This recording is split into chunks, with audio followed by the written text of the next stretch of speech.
Welcome to the Investors Podcast. I'm your host, Trey Lockerbie, and today I'm very privileged to have with me Daniel LaCalle, PhD economist, author, fund manager, and even podcaster. Welcome to the show, Daniel. Thank you so much. Thanks for having me. Let's dig right in. Obviously, the major headline continues to be the COVID and now Omicron variant that is proving to be very highly contagious. Now, whether the results in a similar amount of damage, aka deaths, remains to be seen, and so far it's looking less deadly.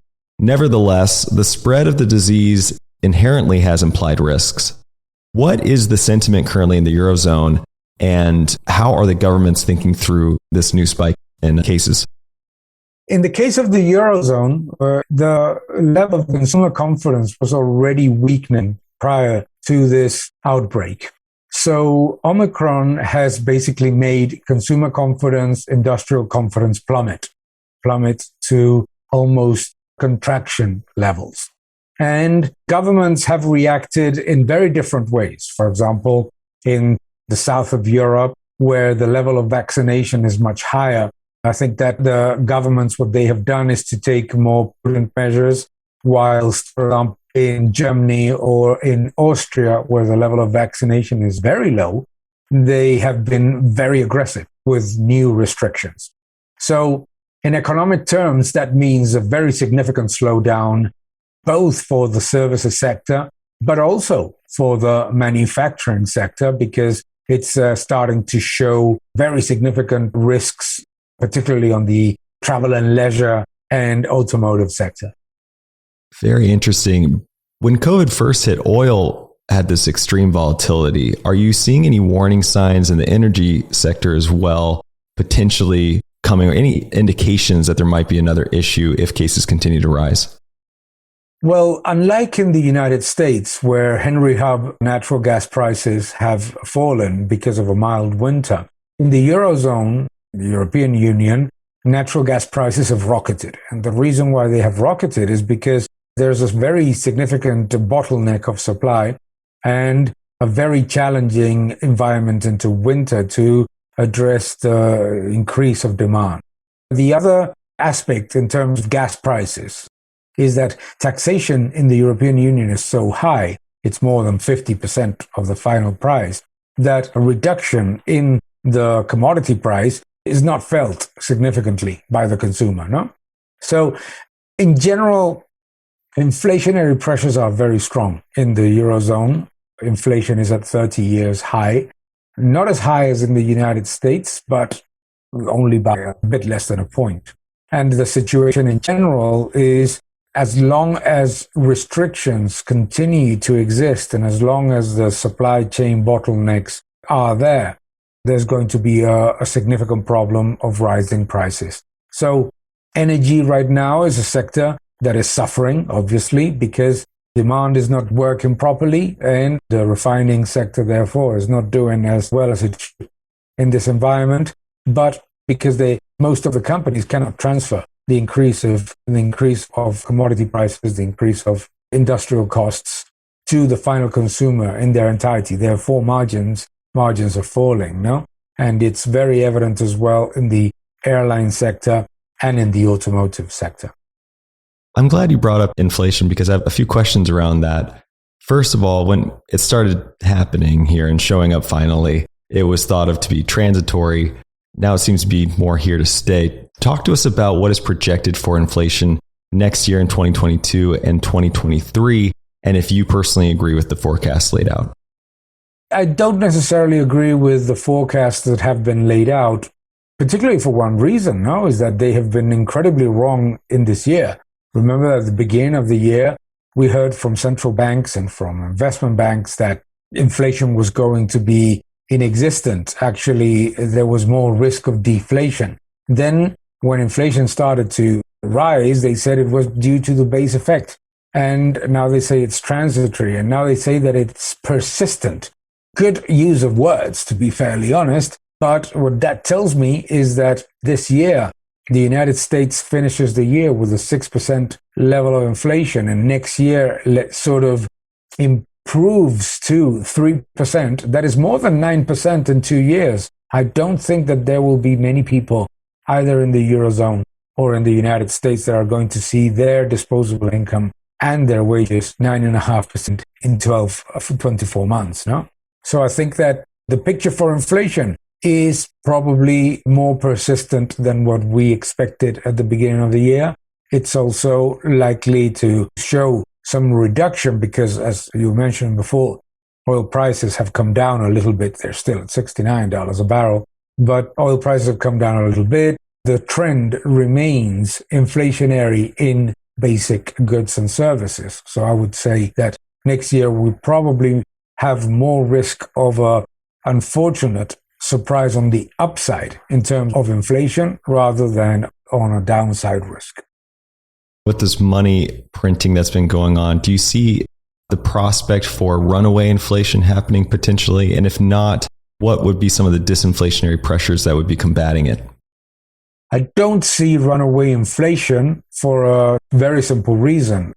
We live in the Eurozone or in the United States where we have a world reserve currency. The United States dollar, the euro are world reserve currencies. Therefore, a lot of the imbalances created by aggressive monetary policy are transferred to the rest of the world.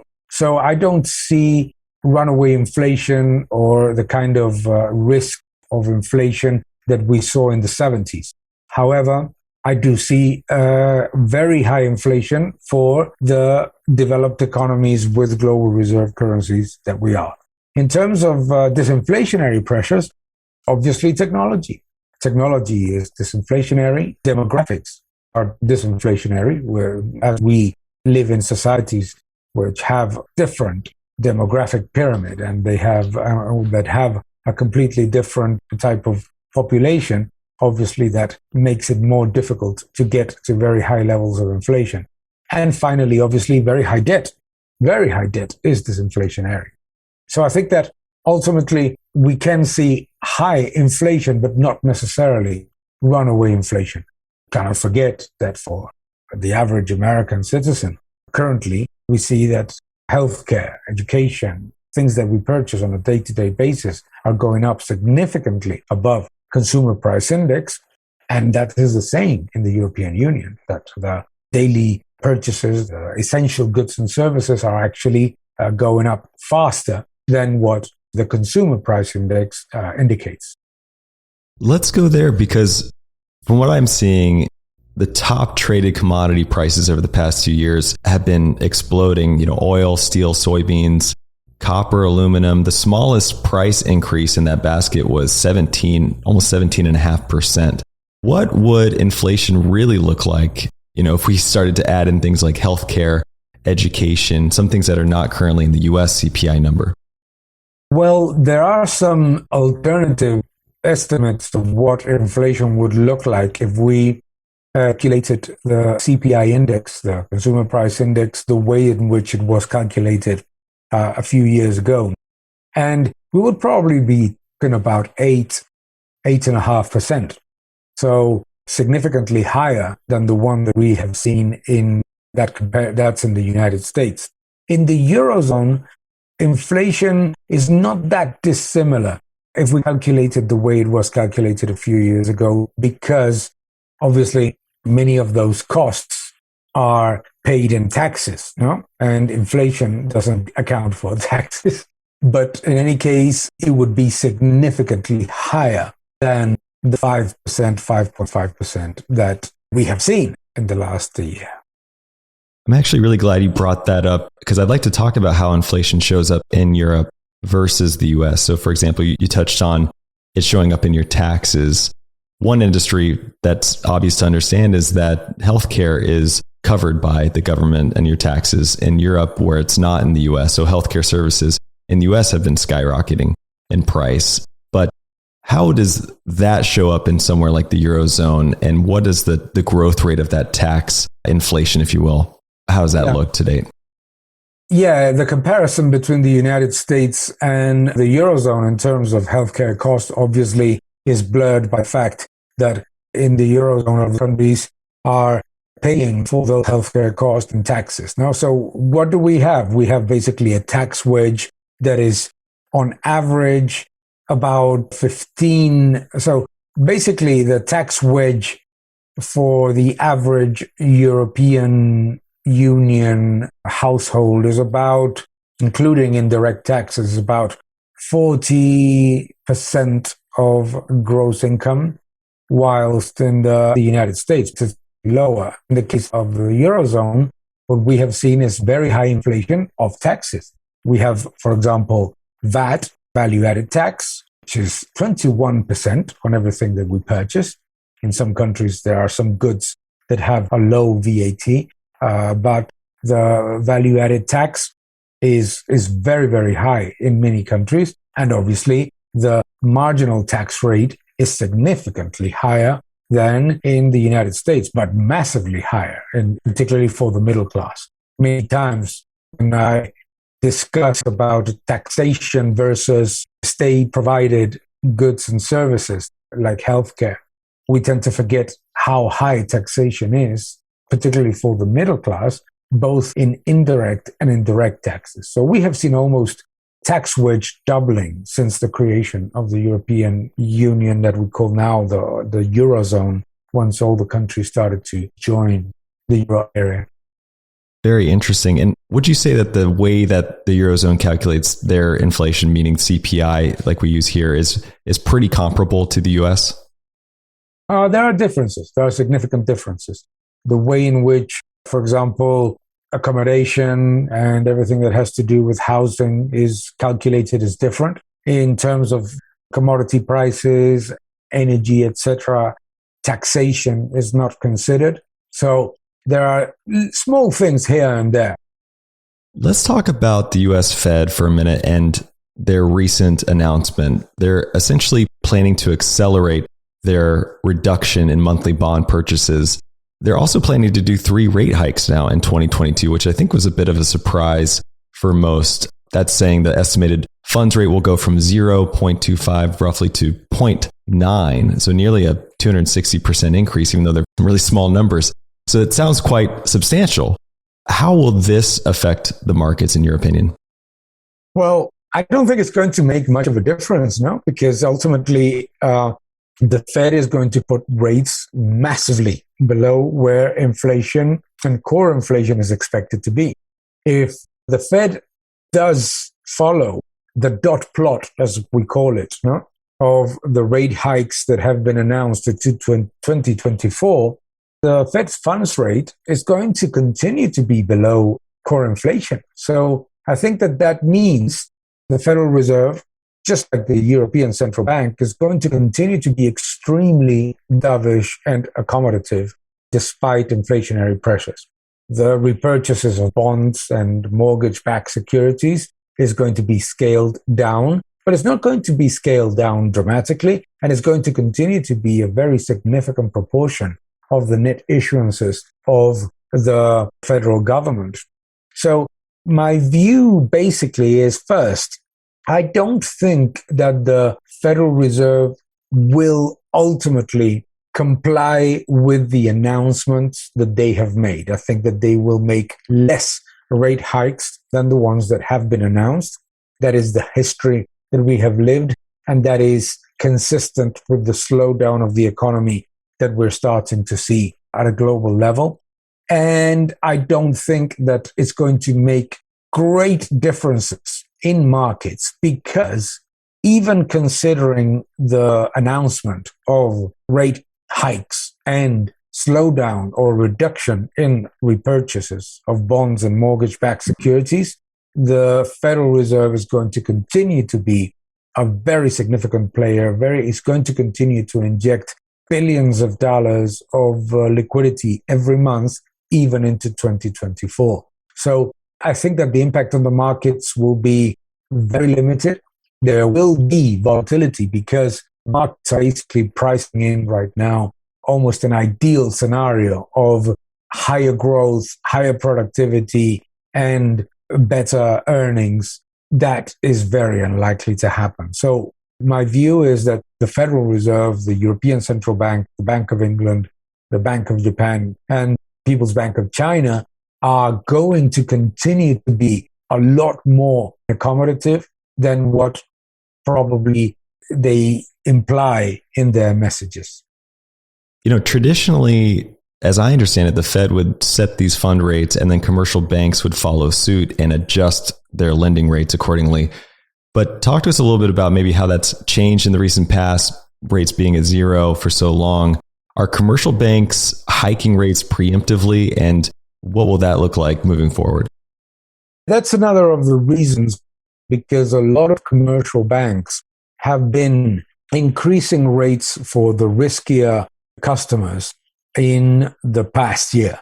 There's a point in which rates were so low and in which the Fed funds rate was so out of touch with the reality of credit solvency and liquidity that commercial banks were already preemptively, at least, increasing rates and adjusting lending capacity to the increasingly risky environment in which we were getting into with the reopening. Because usually what tends to happen is banks remain extremely loose in the way in which they lend and in the way in which they provide credit to customers, because we're into a recovery.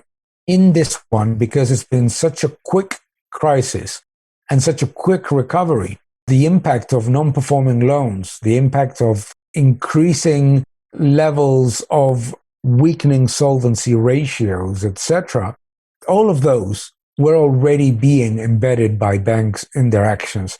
I think that commercial banks were already acting to what would have been inevitably a rate hike path from the Federal Reserve, and they were already acting because inflationary pressures were very strong, and those commercial banks were more aware of the fact that inflation was more permanent, more persistent than what the Federal Reserve said in the first half and the first 3 quarters of 2020 and 2021. So Daniel, going back to your point about the Fed tapering off and how that's not that big of a part of the bond market in total, it just begs the question around, who will be buying the bonds that the Fed is no longer buying once they're tapering, because obviously there's a negative yield associated as inflation has continued to rise. So I guess my question for you is, where do bonds go from here? And do you have a projection for when they get back into a positive yield?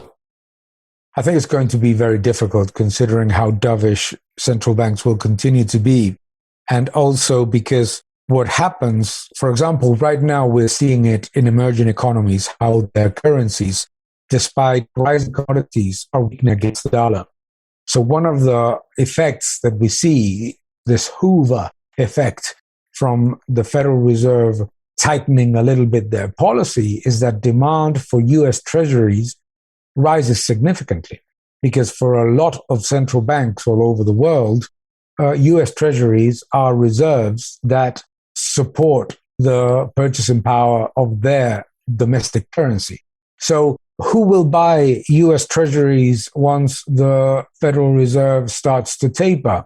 Fundamentally, emerging market investors looking for dollar exposure. Because yes, the yield might be negative in real terms. However, the performance of the bond in domestic currency might be quite good, because the dollar appreciates, the domestic currency depreciates. So you don't care so much about the yield as the performance of the bond in domestic currency real terms.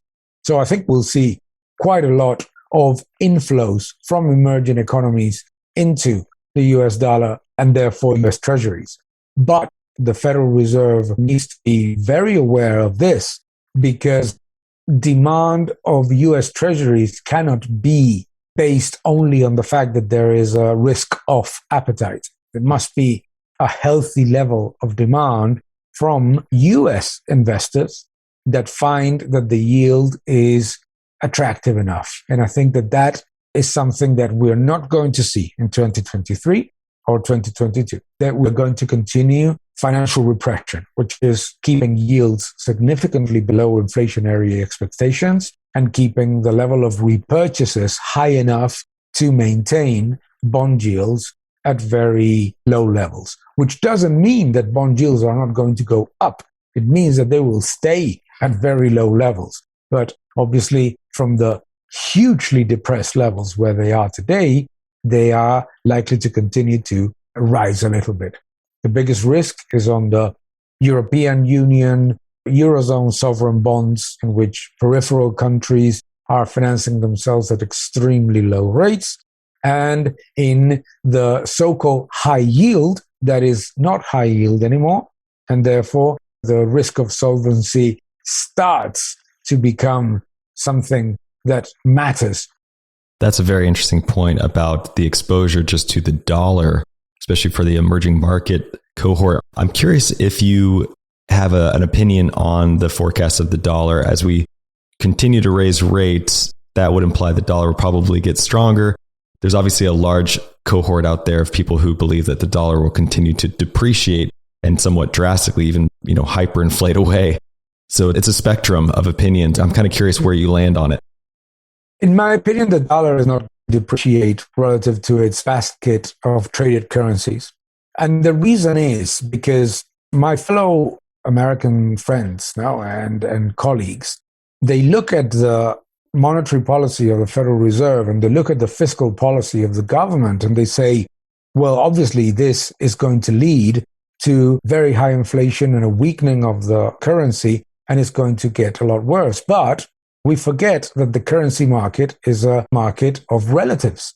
So the US dollar, it remains strong, not because the Federal Reserve policy is hawkish or because the fiscal policy is prudent, but because the monetary policy and fiscal policy of its competitors, of the US dollar, are significantly worse than that of the United States. So what ends up happening is that demand for US dollar rises, and therefore the US dollar strengthens relative to its main basket of traded currencies because the monetary policy and the fiscal policy of the countries that hold those other currencies are even worse than that of the Federal Reserve and the US government. So it's almost a game of who loses first.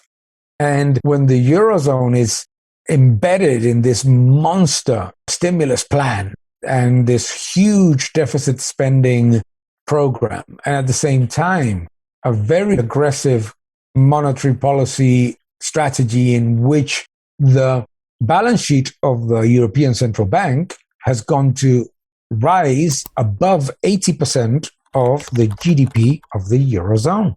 Remember that the balance sheet of the Federal Reserve is 37% of the GDP of the United States, which is huge, obviously, and it's very loose policy.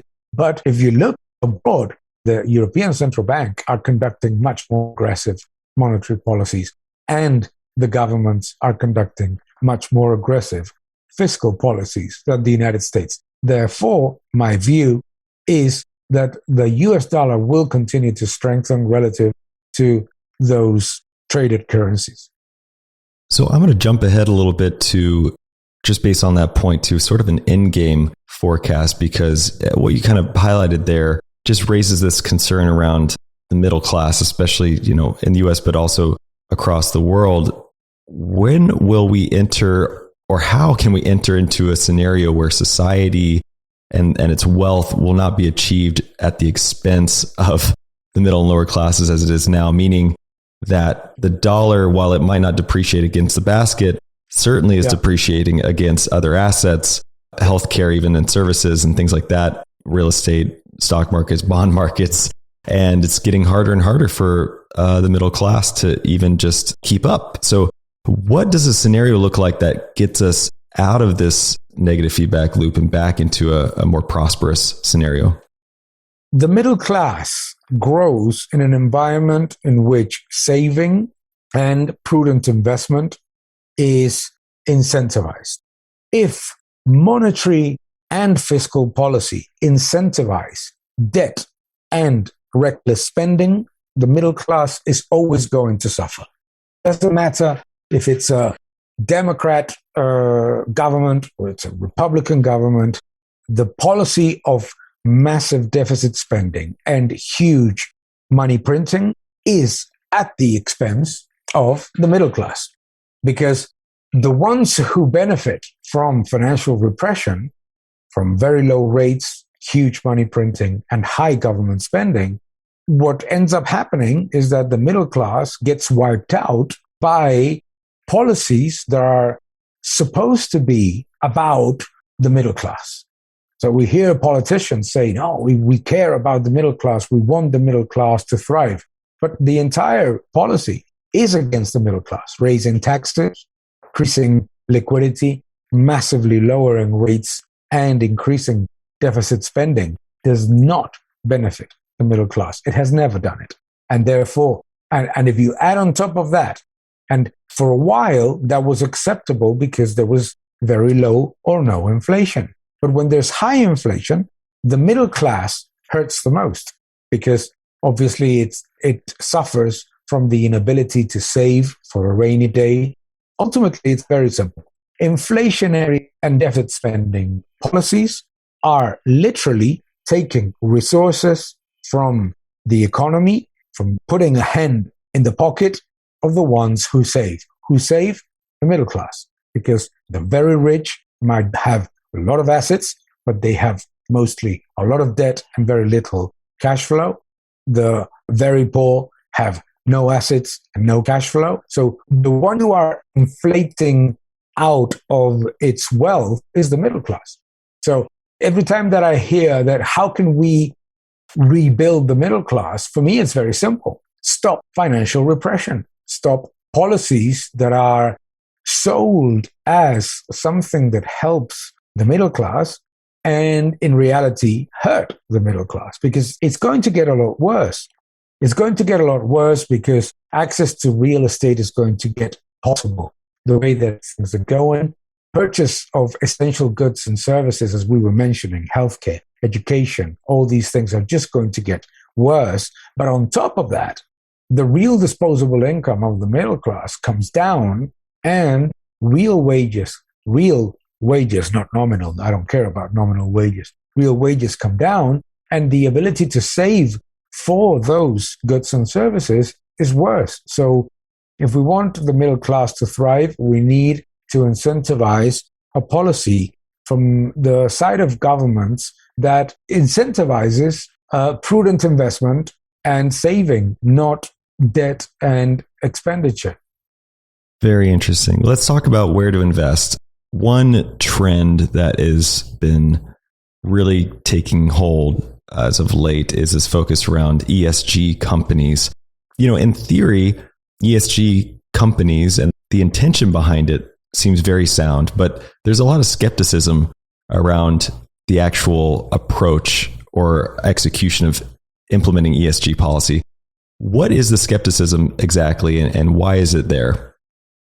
Well, I understand the skepticism because it's become such a quick fashion, ESG, that it's very difficult for investors to discern between what's really ESG and what may be greenwashing. Greenwashing is a concept by which you basically provide publicity and an image of green and socially responsible activities when they're actually not. So I think that what will likely happen is the following. I think that ESG as a trend is unstoppable.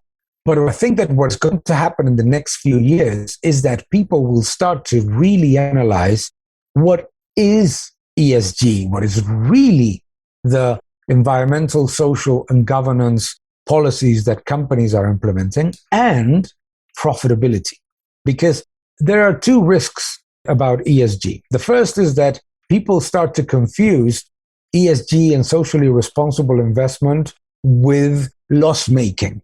It has to be profitable and it has to be real. So when companies say that they're conducting environmentally sound policies, it's not just about small rates of change from where they were, but truly sound environmental policies, truly responsible social policies, and truly transparent governance policies. And I think that that is why there's a tremendous demand for portfolio managers, investors that can actually really tell whether this stock, this company is something that we can be confident that falls into in the ESG category relative to those that are simply basically publishing a corporate governance and environmental report every year, putting their logo in green, making us think that everything has changed. So I think that it's an unstoppable trend.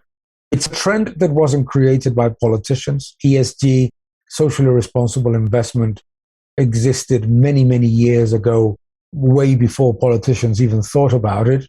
But I think that what's important now is to separate those companies that are sort of in a process of improving, but not really complying with ESG policies from those that really do. Because those that, and they're profitable, those will be tremendous investments.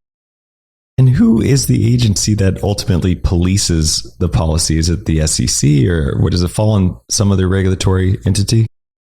It's a great question. Right now, nobody. Right now, what you basically do is that companies apply to different indices, and those indices, the FTSE for good, things like this, what they do is that they analyze whether the company adheres to certain standards of environmental, social governance policies, etc., which is fine. Nothing about those indices. But ultimately, it's going to be the professional investor who analyzes the strategy of the company, capital expenditure plans of the company, the hiring and corporate decisions, and sees that A, they are profitable, B, they follow these principles. Even if the SEC or the government decided to provide some sort of, imagine, some sort of trademark or some sort of competitive positioning, it would not work. Ultimately, it's investors who will understand that there is a lot more value in companies that are truly following those principles and being financially and strategically sound, because those will be the winners. You know, it's no surprise, actually, that without knowing precisely which companies are truly following ESG principles. But it's interesting, no? If you look at the S&P 500, you look at the stock 600 in Europe, the ones that actually do trade at higher multiples and have better performance. So investors are already sort of placing who's doing it well and who is basically just using a little bit of marketing. It's super interesting because it always feels like there is an argument for either side. And it, for whatever reason, is bringing to my mind this argument around, say digital currencies and how much energy they expend. And you could say, well, that's just a huge waste. And then you can say, well, think about the US dollar and how much energy that takes. It takes an entire military. It takes the banking system and all the real estate that goes into it, all that, you can make these arguments to say, really for either side, and say what is, as you put it, truly sound for the environment. It seems debatable and highly so. I completely agree with you. I think that there are, in some cases, for example, energy utilization is one of the things that is being used with probably ideological or with kind of interest behind it. Cryptocurrencies, some of them are highly energy intensive, others are not. And as you very well said, when we look at the carbon footprint of a currency, we have to look at the carbon footprint in its entirety. You've mentioned a tremendous example now, which is the US dollar is not just how much is spent in terms of energy to issue the currency. It's everything that is attached to a global reserve currency. And therefore, with that in mind, the reality would be pretty similar. If you probably remember when there was a message out there that, for example, that cows were environmentally disastrous relative to fruit and vegetables until you added transport. So I think that you're absolutely right. I think that we need to be very strict and we need to be very prudent about making, let's say, drastic visions about what is truly ESG or not, because the reality is that however we want to look at it, in anything that has to do with cryptocurrencies and with technology is ultimately going to be significantly more environmentally friendly because of efficiency, technology, and diversification than traditional industries. That is not even debatable. I hope this doesn't come across the wrong way, because I don't want to group you in with a cohort of any that doesn't make sense, but you are a PhD economist, and not too many PhD economists that I've come across are bullish on digital currencies or cryptocurrencies, but you seem to have a different opinion, or at least a more bullish take on the future of it and how it implements. So I'm kind of curious to hear your thoughts on what that looks like in your opinion, what a digital currency, say Bitcoin, or what asset class is that truly disrupting over the long term? One thing that tends to happen in my profession is that we as economists tend to see lots of risks, and all of the risks in disruptive technologies, and none of the risks, or very few of the risks, in traditional technologies. And basically, because we are not built or equipped to understand the future, we basically analyze the past and the present. So that's why I would never debate about the future of transport with Elon Musk. The reason why I'm more bullish about cryptocurrencies is simply because if you look at the history of money, state-owned and state-controlled central bank-issued currency is actually something that is relatively new and that is not necessarily better, more stable, or more valuable. The value of the currency is decided by the next person that is going to use that currency as a means of payment, as a unit of measure, and as a reserve of value. So the great thing about currency is that it's the most democratic thing out there that I can imagine, because no government can tell you that its currency is valuable. You will find any other way of using means of payment, different means of payments, if you don't believe that. So within that context of understanding that currency and money are not the same thing, I find cryptocurrencies extremely interesting. What I do know as well is, and I concur with a few people out there on this subject, is that the vast majority of the thousands of cryptocurrencies that have been issued will disappear. Of course they will.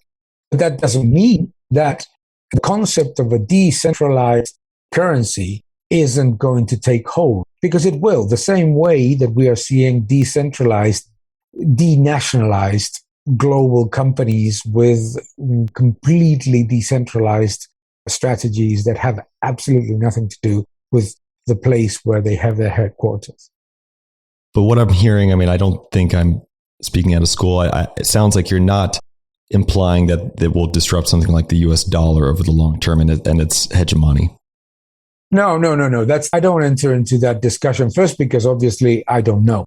I think that cryptocurrencies, the same way that the metaverse will coexist with our day-to-day lives and our day-to-day universe, cryptocurrencies are very likely to cohabit and to live with the fiat currencies that we live in today. And it's a symbiotic relationship in which the desire of the central bank that issues the fiat currency to demolish the purchasing power of the fiat currency will probably be curbed by the fact that there is competition out there, and the other way around. And cryptocurrencies will have to be stable and valid in order to become real units of measure and mean payment, and obviously reserve of value. So I think that the thing is that I don't see this battle of one or the other. That is sort of what seems to be what the conversation is leading into. You're in favor of fiat or you're in favor of crypto. I think that all of it will coexist in different layers, depending on the use and depending on the universe of purchasing of services that we're going to live in. Fantastic. I want to touch on a disinflationary pressure you mentioned earlier, which was demographics. How concerned should we be, or how much weight should we be putting into that risk specifically? And what are you seeing around the world? We can start with the US and Eurozone. And are there any major red flags that you're seeing that should be of concern longer term? The first red flag in terms of demographics was shown a few years ago by Japan, is that the entitlement cost of an aging population is unassumable. No, it's unsurmountable. You can see it for example, in the US budget, how mandatory spending massively outpaces the rising receipts or the growth of the economy. So we need to understand it from the perspective of fiscal policy. And aging of the population obviously has some negatives and has some positives.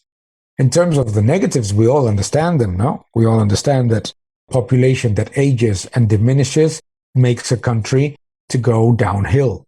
We also understand that aging of the population has some positives in the sense of that there's a tremendous level of wealth, of intellect and talent has been built in the economy. And all of that sort of is positive as well. And there's also different areas of growth that we did not even think of, no?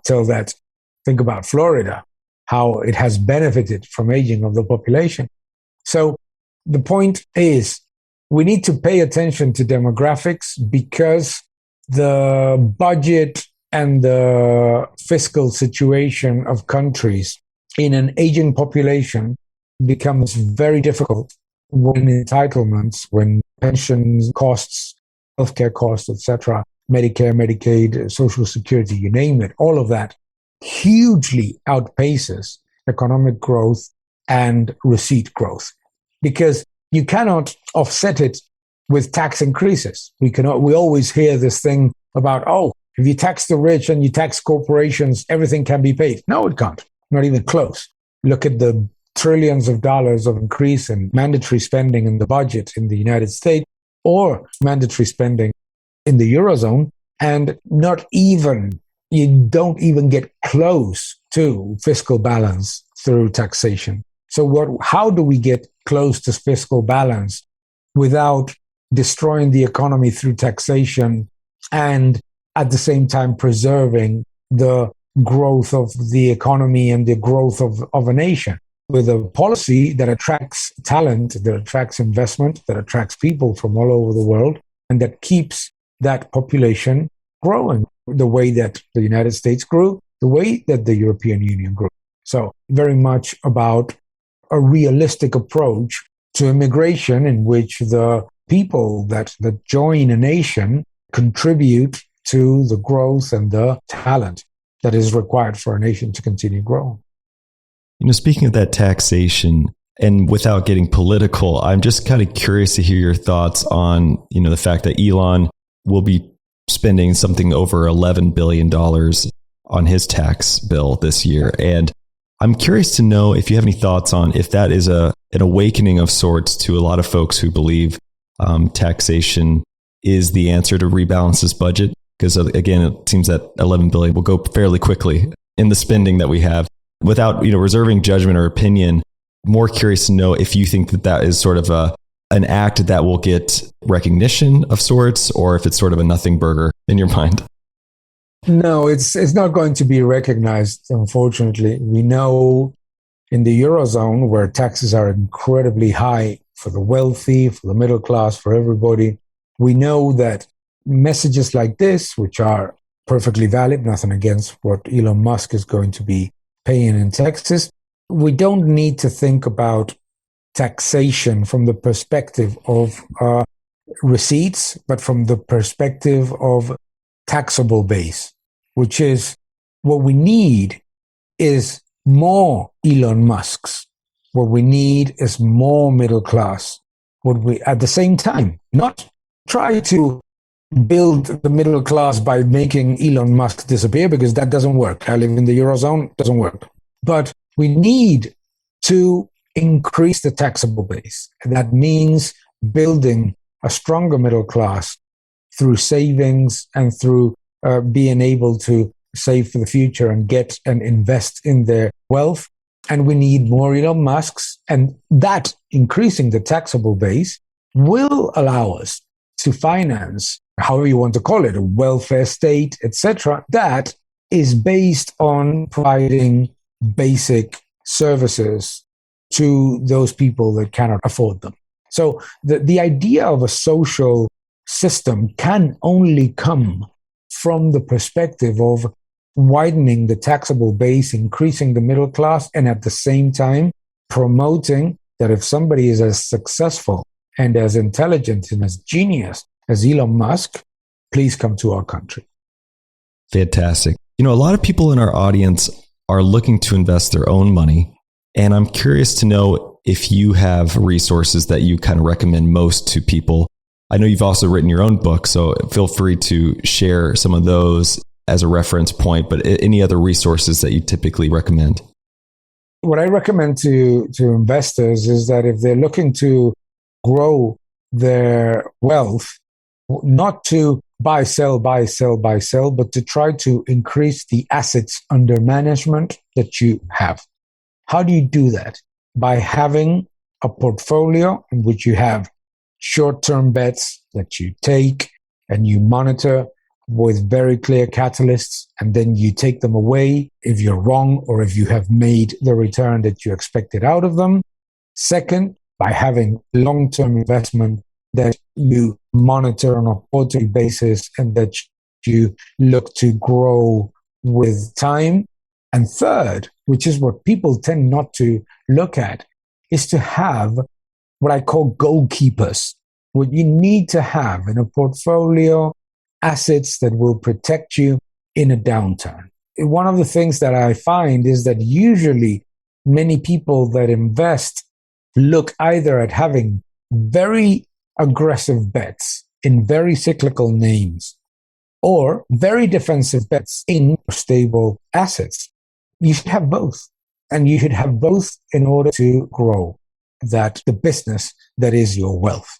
So my opinion is that you need to have US dollar exposure, you need to have precious metal exposure as defense, and that you need to have technology, crypto assets, in the more aggressive side of your portfolio, and a number of investments, a little bit of real estate, a little bit of safer, more stable companies, large caps, etc. So in general, what I think is that you need to have a very balanced portfolio and that you have to look at the opportunities that corrections give you to look for the things that you really like.